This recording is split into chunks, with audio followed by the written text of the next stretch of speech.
Всем привет! Рад приветствовать вас на своем канале. Автор популярного YouTube-канала Олесь Гераймович рассказывает на своем канале о обычной жизни в Якутии, о традициях народа Саха, о климате, охоте, рыбалке, обо всем, с чем встречается каждый житель Якутии в своей повседневной жизни.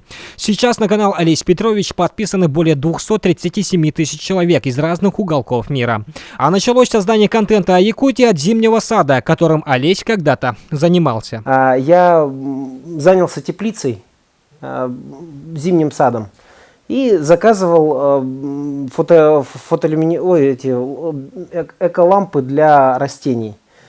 И один мужик, который этим занимается, у него канал есть на YouTube, он сказал: можно мне сделать видео о том, что ты на Крайнем Севере занимаешься садом. Ведь некоторые люди там в Самарской области, где и солнце, и чернозем, они там ноют, что типа ничего не растет. А вот ты вот занимаешься. И я дал ему разрешение, он сделал про меня ролик, хорошо зашло. А потом второй мужичок уже из Якутска, Андрей Тоскин такой, он сделал второй ролик про мою мастерскую, вот где мы сейчас находимся. И ролик тоже зашел. И эти два человека, такие уважаемые блогеры, говорят: ну сделай свой канал, у вас тут интересно в Нюрбе. Ну, я так подумал, сделал несколько видео, и да, действительно, оказалось интересно. Безусловно, набирать подписчиков на YouTube весьма затруднительно, ведь предугадать, что именно хочет смотреть тот или иной человек, практически невозможно. Как говорится, всем не угодить. Одно из первых видео, которое, говоря на сленге блогеров, залетело, это было видео про жизнь в минус 53. Воспользуемся бананом.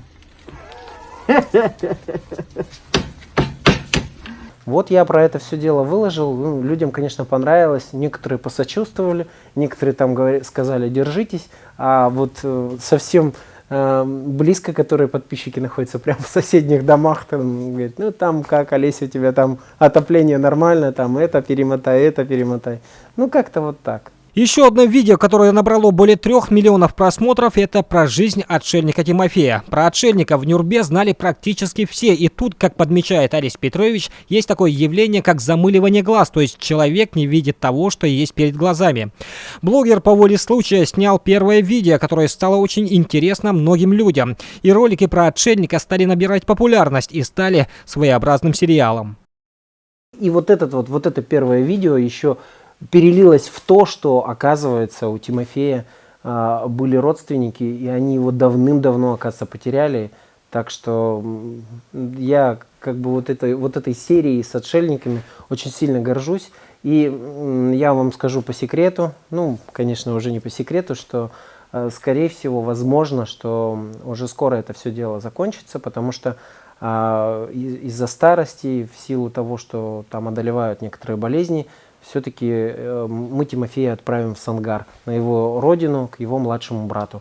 И таким образом у меня благополучно закончится мой сериал, который уже насчитывает, по-моему, к 60 сериям. Сейчас у блогера множество задумок для тем своих следующих видео. Также Олесь ведет переговоры с телеканалом Якутия-24, и уже совсем скоро его материалы могут выходить на республиканском телеканале. Сейчас мы идем в процесс переговоров, потому что я пока не знаю, что они хотят, и они просто мне рассказали, что вот контент подходит, так далее, не согласен ли ты?